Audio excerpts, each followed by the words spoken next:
नमस्कार, स्वागत है आपका। मैं हूं आपके साथ करिश्मा रायतवर और आप देख रहे हैं सीधी खबर। सीधी खबर में बात किसानों की करेंगे, क्योंकि किसानों का प्रदर्शन लगातार उग्र होता हुआ दिखाई दे रहा है। और इसी से जुड़ी बड़ी खबर आपको बता दें कि 5 दिनों में किसानों के 16 संगठन को सरकार ने अपना पक्ष दिया है। सरकार ने देश भर से सांसदों और विधायकों को समझाने के लिए मैदान में अब उतरती हुई दिखाई दे रही है। किसानों को समझाने के लिए सरकार का प्लान भी तैयार हो चुका है। और बड़ी खबर, अब कानून के समर्थन में किसानों की फौज तैयार करने में सरकार जुटी हुई है। तो आपको बता दें कि 5 दिनों में किसानों के 16 संगठन ने सरकार से उन्हें अपना पक्ष दिया है। सरकार ने देश भर से सांसदों और विधायकों को किसानों को समझाने के लिए मैदान में उतार दिया है। तो जाहिर सी बात है कि अब सरकार भी किसानों को समझाने के लिए एक्शन मोड में दिखाई दे रही है।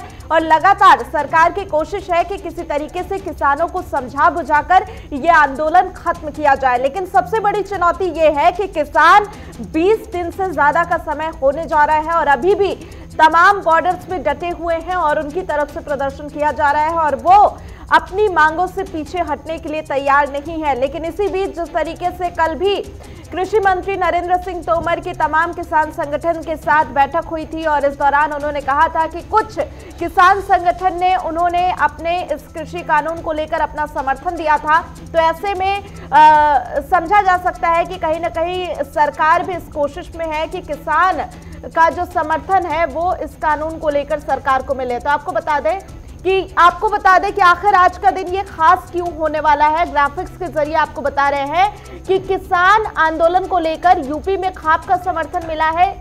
ये किसान आंदोलन का आज 21वां दिन है और इसी के साथ आपको बता दें कि किसान आंदोलन को यूपी की खाप पंचायतों का समर्थन मिला है और ये खापें 17 दिसंबर को दिल्ली की सीमाओं पर प्रदर्शन में शामिल होंगी। किसानों ने फिर से चिला बॉर्डर को पूरी तरीके से ब्लॉक करने की आज बात कही है। किसानों को सड़कों से हटाने की अर्जी पर आज सुप्रीम कोर्ट में भी सुनवाई होगी और सुप्रीम कोर्ट याचिका में कहा गया है कि किसान आंदोलन के चलते सड़कें जाम हो रही हैं, जिससे काफी दिक्कतें हो रही हैं और सोशल डिस्टेंसिंग की भी पालन वहां पे नहीं हो रहा है। और जिस तरीके से कोरोना काल है, ऐसे में ये आंदोलन कोरोना के लिहाज से भी काफी खतरनाक हो सकता है। तो ऐसे में तमाम अलग अलग याचिकाएं सुप्रीम कोर्ट में डाली गई हैं, जिसपे आज सुनवाई होनी है। तो देखा जाए तो तमाम लिहाज से आज का दिन बहुत ही खास रहने वाला है। और क्यों आज का दिन खास है किसान आंदोलन को लेकर, ये भी हमने आपको ग्राफिक्स के जरिए समझाया कि किस तरीके से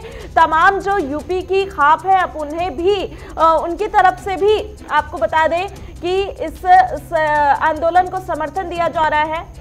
किसान को खत्म करने का काम कर दिया है ये जो 3 कृषि अध्यादेश पारित किए हैं और हम इसके ही विरोध में यहाँ बैठे हैं। अपने बाल बच्चों को, अपने पशुओं को, अपने घर बार को छोड़ गए। यहाँ इतनी शीतलहर चल रही है ठंड में, तो ऐसा तो है नहीं कि हमारे सामने समस्याएं नहीं है। और दूसरी बात यह है कि अगर माननीय सुप्रीम कोर्ट में सुनवाई है इसकी और वो जो भी आदेश देते हैं वो तो अगली बात है, लेकिन कम से कम पिछली चीजों को भी सोचना चाहिए। गन्ना एक्ट में, गन्ना नियम में 14 दिन में गन्ने का भुगतान करने के आदेश हैं। माननीय सुप्रीम कोर्ट, माननीय हाई कोर्ट के आदेश हैं। आज तक बता दें आप, पिछले वर्ष का पेमेंट अभी तक नहीं मिला गन्ने का। क्या करेगा किसान ऐसी स्थिति में? और ये आज नए नए कानून बना रहे हैं। भाई एक चीज हम समझ नहीं पाए, वो है कि प्रधानमंत्री जी और जो हमारे मोदी जी हैं उन्होंने कहा था कि मैं चौकीदार हूं। चौकीदार का मतलब हम समझ नहीं पाए। आज हमें मतलब समझ में आया कि वास्तव में वो चौकीदार थे। देश के मालिक तो आज अंबानी और अडानी है। देखो साहब, अब जो सुप्रीम कोर्ट का मान्य होगा तो सुप्रीम कोर्ट हमारी मानों को भी मानेंगे। वो जैसा अब हमारा गन्ना एक्ट में 14 दिन का भुगतान है, साल 1.5 साल का हम लोगों का पेमेंट पड़ा है। 1.5 महीने फैक्ट्री अब चलते हुए हो गए, कोई रेट की घोषणा नहीं। फैक्ट्री कह देते हैं रेट की घोषणा होगी जब पेमेंट देंगे आप किसानों को। सुप्रीम कोर्ट का 14 दिन का मान्य है ही, और आज तक उनका जब कुछ नहीं करा तो हमारे किसानों का साहब क्या करेंगे? हम भी अपने बच्चों को, पशुओं को, खेती को त्याग के परेशानी में तो यहाँ बैठे हैं। तो ठंड ना, जब तक नहीं जाएंगे जब तक हमें लिखित प्रूफ नहीं मिलेगा। चाहे सुप्रीम कोर्ट दे दें या माननीय प्रधानमंत्री जी दे दें, हमारे जो भारत के चौकीदार हैं, तो हम तो लिखित में जब हमें मिल जाएगा तो हम जो है तब मानेंगे।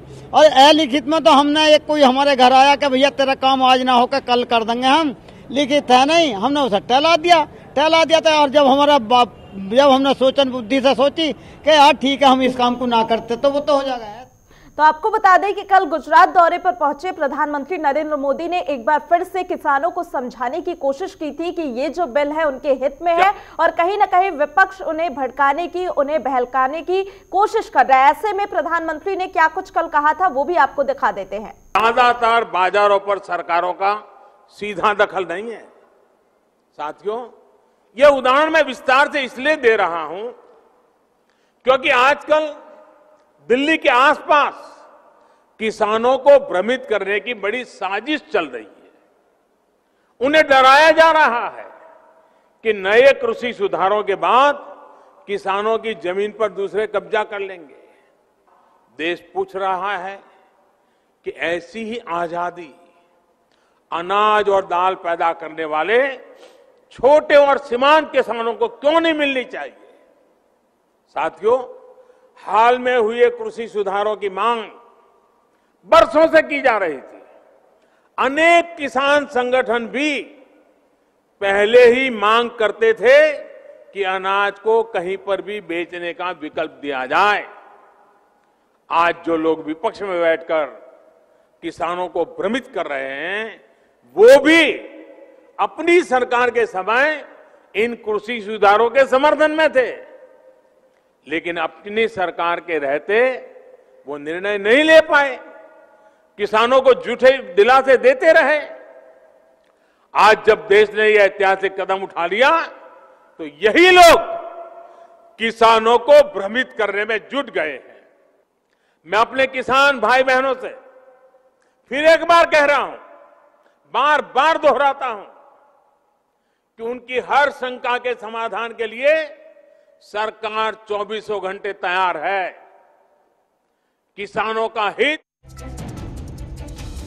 से बंद कर दिया है। किसानों ने बॉर्डर को एक बार फिर से बंद किया। बड़ी खबर इस समय आपको बता दें कि दिल्ली के तमाम बॉर्डर्स पे डटे किसानों ने चिल्ला बॉर्डर को एक बार फिर से बंद कर दिया है। किसानों का प्रदर्शन काफी उग्र होता हुआ दिखाई दे रहा है और वो अपनी मांगों से पीछे हटते हुए दिखाई नहीं दे रहे हैं। और इसी के साथ आपको बता दें कि कृषि कानूनों के विरोध में बॉर्डर पर बैठे किसानों का जो प्रदर्शन है वो 21वें दिन में प्रवेश कर गया है। और ऐसे में आज एक बार फिर से किसानों ने चिल्ला बॉर्डर को बंद कर दिया है।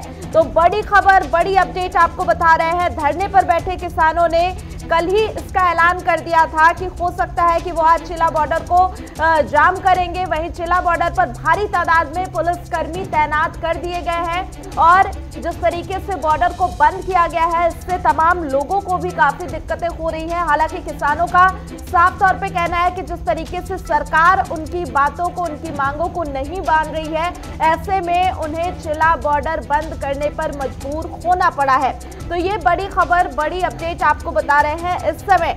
आपको बता दें कि दिल्ली नोएडा को जोड़ने वाले चिल्ला बॉर्डर को फिर से बंद करने की चेतावनी किसानों ने पहले ही दी थी और अब इस समय बड़ी अपडेट आ रही है कि किसानों ने इस बॉर्डर को बंद कर दिया है। दिल्ली से नोएडा को यह बॉर्डर जोड़ता है चिल्ला बॉर्डर, जिसे किसानों ने एक बार फिर से जाम कर दिया है।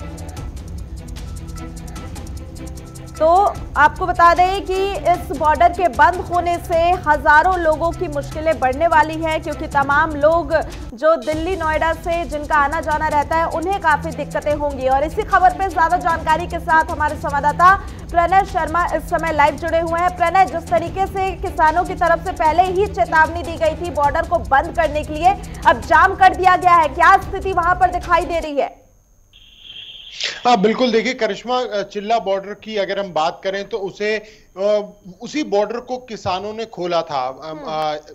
खोलने से पहले रक्षा मंत्री राजनाथ सिंह से मुलाकात हुई थी कई किसान संगठनों की और उसके बाद ये फैसला किया गया था कि चिल्ला बॉर्डर को फिलहाल खोल दिया जाएगा। लेकिन उसमें भी किसानों ने 2 दिन का अल्टीमेटम दिया था, जिसके बाद आज की अगर हम बात करें तो आज सुबह चिल्ला बॉर्डर को एक बार फिर से किसानों के द्वारा पूरी तरीके से बंद कर दिया गया है। आवाजाही पूरी तरीके से चिल्ला बॉर्डर से जो अब तक हो पा रही थी वो अब रुक गई है। और अगर हम बाकी बॉर्डर्स की भी बात करें करिश्मा, तो वहां भी जो किसानों का आंदोलन है वो लगातार जारी है। चाहे सिंधु बॉर्डर की बात करें, गाजीपुर बॉर्डर की बात करें, टीकरी बॉर्डर की बात करें, सभी बॉर्डर्स पे भारी संख्या में जो किसान है वो पहुंचे हुए हैं और उनकी सीधी और स्पष्ट मांग जो है वो यही है कि जब तक सरकार कृषि कानून को वापस नहीं ले लेती तब तक उनका आंदोलन जारी रहेगा। इसके अलावा उत्तराखंड से जो किसान आ रहे हैं गाजीपुर बॉर्डर पर, कल ये बात सामने आ रही थी, किसानों ने आरोप लगाया था कि उन्हें रोका जा रहा है, उनका जो सामान आ रहा है, जो खाने पीने की वस्तुएं ट्रकों में आ रही हैं, उससे उन ट्रकों को भी प्रशासन के द्वारा रोका जा रहा है, जिसका विरोध गाजीपुर बॉर्डर पर किसानों के द्वारा किया गया था। अब देखने वाली बात यही होगी, क्योंकि 20 दिन से लंबा वक्त हो गया है, लगातार बॉर्डर्स पे जो किसान है वो डटे हुए हैं, तो कब तक जो दोनों के बीच में सरकार और किसानों के बीच में किसानों की तरफ से पूरा बॉर्डर जाम कर दिया गया है, क्योंकि जाहिर सी बात है अगर दिल्ली नोएडा बॉर्डर की बात करें तो डेली हजारों लोग आते जाते हैं इस बॉर्डर से, तो उन्हें भी काफी दिक्कतें हो रही होंगी, जो तमाम लोग कामकाजी हैं वहां से आना जाना रहता है। देखिए निश्चित तौर पर, और सिर्फ ये एक बॉर्डर का हाल नहीं है करिश्मा, अगर हम गाजीपुर की बात करें तो गाजियाबाद को और दिल्ली को पूरी तरह से गाजीपुर बॉर्डर जो है वो जोड़ता है। वहां भी हजारों लोग जो हैं वो रोजाना दिल्ली से उत्तर प्रदेश और उत्तर प्रदेश की से दिल्ली की ओर आते हैं। टीकरी बॉर्डर की बात करें या चिल्ला बॉर्डर की बात करें, ये सभी बॉर्डर्स हैं और दिल्ली से रोजाना हजारों की संख्या में लोग जो है वो अपने काम के लिए आते हैं और जाते हैं। दूसरी बात यह है कि ट्रकों की आवाजाही पूरी तरीके से रुकी हुई है। ट्रकों में जो सामान राजधानी की मंडियों तक पहुंचता है वो पूरी तरह से रुका हुआ है, तो मंडियों में जो आवक है वो भी नहीं पहुंच पा रही है, सामान नहीं पहुंच पा रहा है मंडियों में, तो उस लिहाज से भी जो है जो काफी ज्यादा जो परेशानी है वो झेलनी पड़ रही है। हालांकि प्रणय, आज सुप्रीम कोर्ट में भी सुनवाई होने वाली है और बॉर्डर को लेकर भी कई याचिकाएं डाली गई हैं कि किस तरीके से बॉर्डर पे जो भीड़ भाड़ है उससे कोरोना को लेकर भी खतरा बढ़ रहा है और लोगों को भी काफी दिक्कतें हो रही हैं, तो क्या लगता है सुप्रीम कोर्ट में इस पर क्या कुछ फैसला आ सकता है? क्योंकि किसान तो अपनी मांगों पर अड़े हुए हैं और वो पीछे हटते हुए बिल्कुल दिखाई नहीं दे रहे हैं। कितना अहम होने वाली है सुनवाई? देखिए कोर्ट जो है, कोर्ट में निश्चित तौर पर ये सुनवाई होगी। सुप्रीम कोर्ट में जो एक PIL दाखिल की गई थी उसको लेकर आज सुनवाई होनी है। सबसे महत्वपूर्ण बात यह है कि कोर्ट भावना के तौर पर नहीं चलता है, कोर्ट तथ्यों के आधार पर चलता है। दोनों तरफ से जो तथ्य हैं वो रखे जाएंगे, सरकार अपने तथ्य पेश करेगी, किसान अपनी बातों को सामने रखेगी, उसके बाद सुप्रीम कोर्ट में क्या कुछ टिप्पणी सुप्रीम कोर्ट की तरफ से आती है वो देखने वाली बात होगी। बिल्कुल प्रणय, जिस तरीके से तमाम लोग इस समय बॉर्डर्स पे डटे हुए हैं, इस समय सरकार की भी भूमिका काफी अहम हो जाती है, क्योंकि सरकार लगातार कोशिश कर रही है समर्थन जुटाने की। कल भी हमने देखा था जो मीटिंग हुई थी केंद्रीय कृषि मंत्री के साथ, उन्होंने कहा था तमाम ऐसे संगठन है जो इस आंदोलन को लेकर वो इस कृषि कानून के समर्थन में है। तो क्या लगता है कि ये कहीं ना कहीं सरकार की रणनीति बनती जा रही है समर्थन जुटाने की?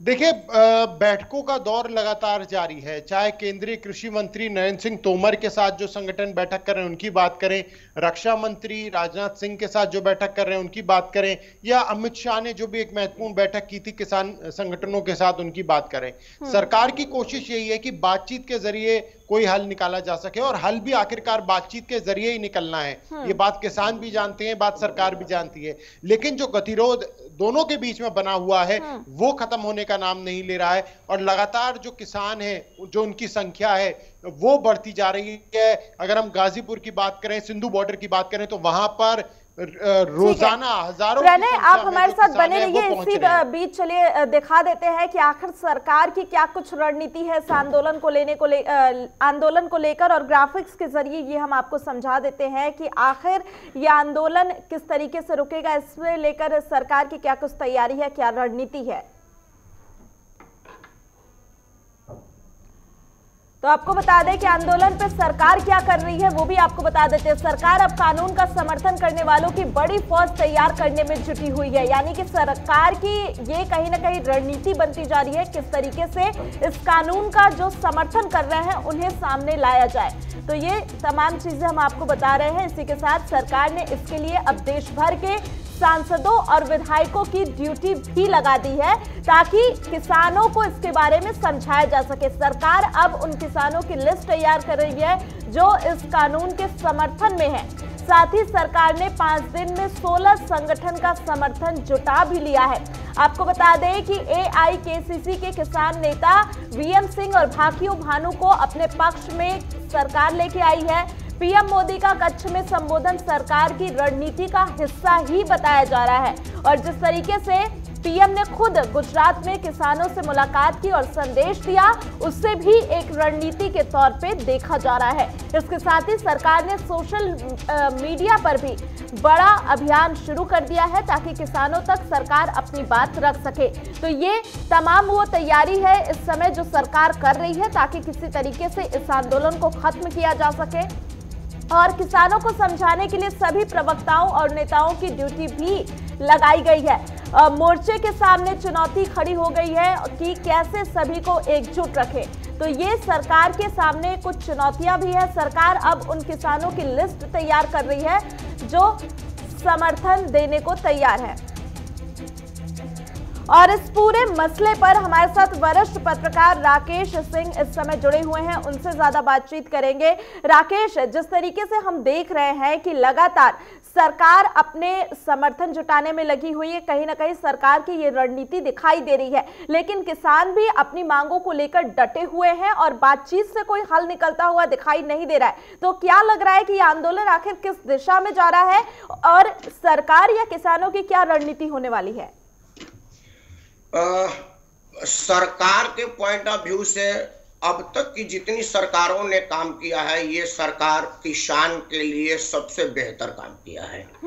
असल में ये आंदोलन किसान का है ही नहीं, ये आंदोलन विपक्ष के सर्वाइवल का है। उनको नरेंद्र मोदी के विरुद्ध कुछ चाहिए। जैसे नरेंद्र मोदी ने किसानों के खाते में एक निश्चित राशि भेजना शुरू किया तो संगूफा हुआ कि भाई ये तो चुनाव है, चुनाव के बाद ये खत्म हो जाएगा, लेकिन ऐसा नहीं हुआ। तब जा करके जो बिल आया उसमें बिचौलियों के हित को प्रभावित होने वाला था, तब जा करके ये एक आह की टकराव हो गई। मतलब किसान अपने पर अड़ा हुआ है, सरकार अपने पर अड़ी हुई है। सरकार का ये कहना है कि जो जो मांग किसान का था वो हम सबने मान लिया, तो बीच का रास्ता कैसे निकलेगा? हम और आप दो आदमी विवाद हम दोनों मानेंगे ही नहीं, तो कैसे मुद्दा आएगा? लेकिन मेरा मानना है कि राकेश जी एक बात बताइए, क्या सीधे तौर पे ये कहना सही होगा कि ये प्रदर्शन जो हो रहा है, ये आंदोलन जो हो रहा है किसानों का नहीं विपक्ष का है? क्योंकि सिर्फ विपक्ष के कहने पे इतनी बड़ी संख्या में किसान इतने दिनों से कड़ाके की ठंड में बॉर्डर पे आके तो नहीं बैठ जाएंगे, उन्हें भी तो कोई दिक्कत रही होगी ना। तो सिर्फ ये कह देना कि विपक्ष ये प्रदर्शन करवा रहा है, कितना सही होगा? पहले तो मैं विनम्रता से सारे बैठे हुए किसानों से क्षमा मांगते कह रहा हूं कि ये आंदोलन किसान का है ही नहीं है, ना ही किसान के लिए है। जो मेरा भारत का अन्नदाता है, मैं उनको नमन करता हूं। वो अभी खेतों में काम कर रहा है। ये बिचौलियों के प्रायोजित लोग हैं, कुछ बहकाए हुए लोग हैं। उसमें से आप अपने कैमरा को पूछे ना, आपका तो बहुत बड़ा चैनल है, हर जगह रिपोर्टर है, 90% लोगों को तो पता नहीं है कि बिल है क्या और हम बैठे किस लिए हैं। तो ये बहकाए गए लोग हैं। क्या आप इस चीज को किस तरीके से कह सकते हैं कि ये इतनी बड़ी संख्या में बहकाए लोग हैं? आप जिस तरीके से कह रहे हैं, क्या जो इतने दिनों से किसान बॉर्डर पर डटे हुए हैं, इतनी बड़ी संख्या में किसी को विपक्ष बहका सकता है, कुछ लोगों को बहका सकता है? क्या आप कहेंगे कि सारे किसान बहकाए हुए हैं और इनकी मांगे गलत है? देखिए, मांग गलत है सही है, मैं ये नहीं कह रहा हूं। उनकी मांग सही हो सकती है, लेकिन मांग कहां माना जाएगा? सरकार के पास। कृषि मंत्री पहले ही दिन, भारत के कृषि मंत्री ने पहले ही दिन ये कहा था कि आपकी जो मांगे हैं मैं मान रहा हूं। पहले उनका मांग था कि एमएसपी, सरकार ने लिख करके दिया कि एमएसपी नहीं जाने वाली है। फिर उनका मांग था कि वो जो पराली जलाने की बात पर केस है वो भी नाजायज मांग था, लेकिन सरकार ने मांगा। फिर उनकी मांग था कि बिजली का बिल कोई रिवाइज नहीं होना चाहिए, जैसा मेरा पहले चल, सरकार ने फिर उसको माना। अब बताइए कि सरकार ने कौन सी ऐसी मांग इनकी नहीं मानी जिस पर वो अड़े हुए हैं? तब तो मैं कहूंगा नहीं कि सबके सब किसान है। तो एक मांग बता दीजिए कि किसान ने माना और ये नहीं माना। अब या तो क्या करें, नहीं हमको तो बिल रिमूव चाहिए, तो ये तो अड़ियल रहा है ना, मतलब कोई ना कोई बहका रहा है इसको। तो एक बात बताइए कि अगर सरकार इतने दिनों से, किसान जब पंजाब में बैठे हुए थे और करीब 2 महीने से ज्यादा का वक्त बीत चुका था, किसानों की तरफ से ये प्रदर्शन किया जा रहा था, तब सरकार ने ऐसी कोशिश क्यों नहीं की कि समझा बुझा के ये प्रदर्शन वहीं खत्म कर दिया जाए? क्या लगता है कि सरकार ने कहीं ना कहीं इस चीज को ढीले तरीके से लिया और उसमें देरी कर दी, जिसके चलते आज ये किसान इतने उग्र होते हुए दिखाई दे रहे हैं? अगर इस मसले को समय पर सुलझाया गया होता तो आज ये स्थिति नहीं होती। जिस पंजाब में किसान ने आंदोलन शुरू किया था, उस पंजाब की सरकार ने सबसे पहले इसको कहा था कि मैं अपने यहाँ लागू ही नहीं करूंगा। जब लागू ही नहीं हुआ तो वहां मुद्दे का मतलब क्या था, पहले आप समझिए। पंजाब सरकार ने इस बिल को मानने से इनकार कर दिया था, जबकि पंजाब में कांग्रेस की सरकार है और कांग्रेस की जब केंद्र में सरकार थी आदरणीय मनमोहन सिंह जी के नेतृत्व में, तो शरद पवार साहब बतौर एक कृषि मंत्री इस बिल को लाए थे और ये सब चीजें जो आज इसमें है वो उन्होंने भी लाया था। शरद पवार साहब ने बल्कि सब मुख्यमंत्रियों को चिट्ठी लिखा था कि ये चीज मंडी समिति के प्रभाव खत्म किया जाए, निजी सेक्टर को बढ़ावा दिया जाए, जो वो सारी चीजें थी। ये एक प्रायोजित है। आप खूब बढ़िया बढ़िया प्रश्न पूछे हैं कि पंजाब से ये उठा हुआ है। आप देखिए किसान सारे भारत में है, यूपी, बिहार, बंगाल, राजस्थान, मध्य प्रदेश, सब में है, लेकिन इसका आग कहां लगा, धुआं कहां से उठी? पंजाब से। अभी आप एक चीज जान लीजिए, आपके लिए बड़ा महत्वपूर्ण है। राजस्थान में कांग्रेस की सरकार है। इसके पहले हमेशा रहता है कि जो निकाय और पंचायत चुनाव होती है ना, उसमें जो सत्ताधारी है वही विजय होता है।